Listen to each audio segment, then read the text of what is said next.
ਮਸਲਾ ਬਣਿਆ ਵਾਲਾ ਬਾਜ਼ੂ ਦਾ ਇਹ ਮੈਂ ਇਸ ਟਾਈਮ 5 ਲੱਖ ਦਾ ਕਰਦਾ ਹੀ ਆ। ਮੇਰੇ ਦੋ ਬੱਚੇ, ਮੈਂ ਹੁਣ ਬੱਚੀ ਦਾ ਵਿਆਹ ਕੀਤਾ ਹੈ।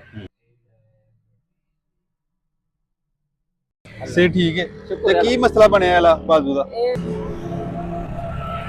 अस्सलाम वालेकुम, क्या हाल है? ठीक हो? से ठीक है ਤੇ ਕੀ ਮਸਲਾ ਬਣਿਆ ਵਾਲਾ ਬਾਜ਼ੂ ਦਾ? ਇਹ ਤੁਸੀਂ ਪਤਾ ਡੇਰਾ ਗਾਜ਼ੀ ਖਾਨ ਜਾਣਦੇ ਹੋ ਕਹਿੰਦੇ? ਜੀ ਜੀ ਜਾਣਨੇ ਬਿਲਕੁਲ। ਤੇ ਉੱਥੇ ਅਰੈਂਜ ਗਰੁੱਪ ਜਾਂ ਬੜੀਆਂ ਫੈਕਟਰੀਆਂ ਜੀ ਜੀ। ਇਹ ਉੱਥੇ ਕੱਪੜੇ ਵਾਲਾ ਧਾਗਾ ਬਣਦਾ ਹੈ। ਉਹ ਤੇ ਕੱਪੜੇ ਦੇ ਤੁਸੀਂ ਕੰਮ ਕਰਦੇ ਸੋ? ਨਹੀਂ ਨਹੀਂ, ਖਾਲੀ ਧਾਗਾ ਬਣਦਾ ਹੈ, ਕਾਟਨ ਆਂਦੀ ਹੈ। ਅੱਛਾ, ਧਾਗਾ ਬਣਦਾ ਹੈ। ਉਹ ਯਾਨੀ ਕਿ ਸਮਝ ਲਓ ਮੁਰੱਬੇ 'ਚ ਇੱਕ ਫੈਕਟਰੀ ਹੁੰਦੀ ਜੀ ਜੀ। ਉੱਤੇ ਇੱਕ ਸ਼ਿਫਟ ਚੜਦੀ ਹੈ ਤਕਰੀਬਨ 12-1300 ਬੰਦੇ ਦੀ। ਠੀਕ ਹੈ। ਇਹ ਮੇਰਾ ਬਾਜ਼ੂ ਉੱਥੇ ਆਇਆ ਹੈ। ਅੱਲਾਹੁ ਅਕਬਰ। ਬਾਜ਼ੂ ਵਿੱਚ ਲੱਥ ਗਿਆ ਸੋ ਤੋਂ ਆਗ ਮਸ਼ੀਨ? हाँ, तुसी पता ਵੇਖਿਆ ਨਾ, ਇੱਕ ਹੁੰਦੇ ਕਾਰਡ खाता जिसको बोलते हैं, ਉਹਨੇ ਪਾਰੀ ਗਾੜੀ ਕੋਲ ਬੜੇ ਰੂਲੇ ਹੁੰਦੇ ਲੰਬੇ। ਅੱਲਾਹ ਤਾਲਾ ਤੁਹਾਨੂੰ ਸਿਹਤ ਦੇ ਤੇ ਗੁਜ਼ਰ ਬਸਰ ਹੁਣ ਕਿਸ ਤਰ੍ਹਾਂ ਚੱਲ ਰਿਹਾ ਹੈ ਜ਼ਿੰਦਗੀ ਦੇ ਮਾਮਲੇ? ਅੱਲਾਹ ਦੇ ਨਾਂ ਤੇ ਬੜੇ ਔਖੇ ਆ। ਮੈਂ ਇਸ ਟਾਈਮ 5 ਲੱਖ ਦਾ ਕਰਦਾ ਹੀ ਆ। ਮੇਰੇ ਦੋ ਬੱਚੇ, ਮੈਂ ਹੁਣ ਬੱਚੀ ਦਾ ਵਿਆਹ ਕੀਤਾ ਹੈ। ਮੇਰਾ ਆਪਣਾ ذاتی ਮਕਾਨ ਕੋਈ ਨਹੀਂ, ਮੈਂ ਸਸਰਾਲ ਕੋਲੋਂ ਬੈਠਾ।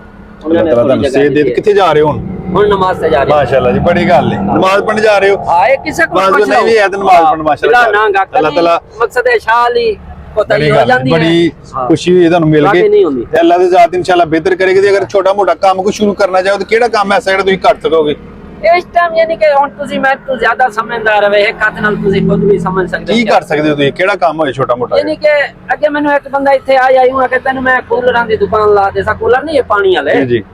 ਬਈ ਇਹ ਬੰਦਾ ਇੱਕ ਹੱਥ ਨਾਲ ਵੇਚ ਸਕਦੇ ਹੋ, ਵੱਲ ਵਾਪਸੀ ਨਹੀਂ ਹਟਿਆ। ਚਲੋ ਅੱਲਾਹ ਦੀ ਜ਼ਾਤ ਬਿਹਤਰ ਕਰੇਗੀ। ਇਹ ਜਿਵੇਂ ਹੁਣ ਮਾਹੌਲ ਹੈ ਲੰਡੇ ਦਾ।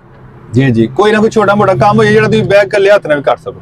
ਹਾਂ, ਇਹ ਜਾਂ ਕੰਮ ਜ਼ਿੰਦਗੀ ਦੇ ਮਾਮਲੇ ਅੱਲਾਹ ਦੇ ਨਾਂ ਤੇ ਬੜੇ ਔਖੇ ਆ। ਮੈਂ ਇਸ ਟਾਈਮ 5 ਲੱਖ ਦਾ ਕਰਦਾ ਹੀ ਆ। ਮੇਰੇ ਦੋ ਬੱਚੇ, ਮੈਂ ਹੁਣ ਬੱਚੀ ਦਾ ਵਿਆਹ ਕੀਤਾ ਹੈ। ਮੇਰਾ ਆਪਣਾ ذاتی ਮਕਾਨ ਕੋਈ ਨਹੀਂ, ਮੈਂ ਸਸਰਾਲ ਕੋਲੋਂ ਬੈਠਾ।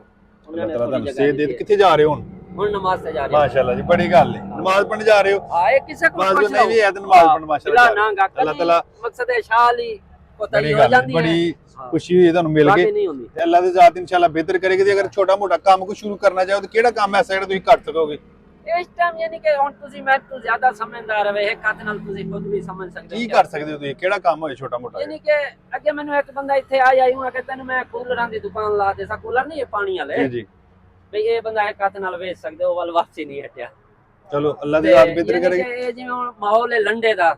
ਜੀ ਜੀ, ਕੋਈ ਨਾ ਕੋਈ ਛੋਟਾ ਮੋਟਾ ਕੰਮ ਹੋਏ ਜਿਹੜਾ ਤੁਸੀਂ ਬੈਗ ਕੱਲੇ ਹੱਥ ਨਾਲ ਵੀ ਕਰ ਸਕੋ। ਹਾਂ, ਇਹ ਜਾਂ ਕੰਮ ਚਲੋ ਤੁਸੀਂ ਅੱਲਾਹ ਪਾਕ ਅੱਗੇ ਦੁਆ ਕਰਨੀ ਹੈ। ਅੱਲਾਹ ਪਾਕ ਨੇ ਵਸੀਲਾ ਪੈਦਾ ਕਰਨਾ ਹੈ। ਇਨਸਾਨ ਨਾ ਮੈਂ ਕੁਝ ਕਰ ਸਕਣਾ ਤੇ ਨਾ ਉਹਨੇ ਕੁਝ ਕਰਨਾ ਹੈ। ਅੱਲਾਹ ਹੀ ਕਰਨਾ ਹੈ। ਜਦੋਂ ਮਾਲਕ ਨੇ ਕਰਨਾ ਹੈ ਨਾ ਉਹਨੂੰ ਤੁਸੀਂ ਅੱਲਾਹ ਪਾਕ ਅੱਗੇ ਦੁਆ ਕਰਨੀ ਹੈ। ਅੱਲਾਹ ਪਾਕ ਨੇ ਵਸੀਲਾ ਪੈਦਾ ਕਰਨਾ ਹੈ। ਇਨਸਾਨ ਨਾ ਮੈਂ ਕੁਝ ਕਰ ਸਕਣਾ ਤੇ ਨਾ ਉਹਨੇ ਕੁਝ ਕਰਨਾ ਹੈ। ਅੱਲਾਹ ਹੀ ਕਰਨਾ ਹੈ। ਜਦੋਂ ਮਾਲਕ ਨੇ ਕਰਨਾ ਹੈ ਨਾ ਤੇ ਉਹਨੇ ਹੀ ਸਾਰਾ ਮਾਮਲਾ ਹੋਣਾ ਹੈ ਬਿਹਤਰ। ਤੇ ਅੱਲਾਹ ਪਾਕ ਨੇ ਛੋਟਾ ਜਿਹਾ ਤੋਹਫਾ ਤੁਹਾਡੇ ਸੇ ਭੇਜਿਆ, ਮੇਰੇ ਬੰਦੇ ਨੂੰ ਦਿਓ ਕਿ ਮੇਰਾ ਬੰਦਾ ਇਸ ਹਾਲਤ ਦੇ ਵਿੱਚ ਵੀ ਮੈਨੂੰ ਯਾਦ ਕਰਦਾ, ਨਮਾਜ਼ ਪੜ੍ਹਦਾ। ਇਨਸ਼ਾਅੱਲਾ ਅੱਲਾਹ ਜ਼ਾਤ ਬਿਹਤਰ ਕਰੇਗੀ। ਦੁਆਵਾਂ ਦੀ ਦਰਾਜ਼ ਸੇ ਅੱਲਾਹ ਤਾਲਾ ਕਰਾਂਗਾ।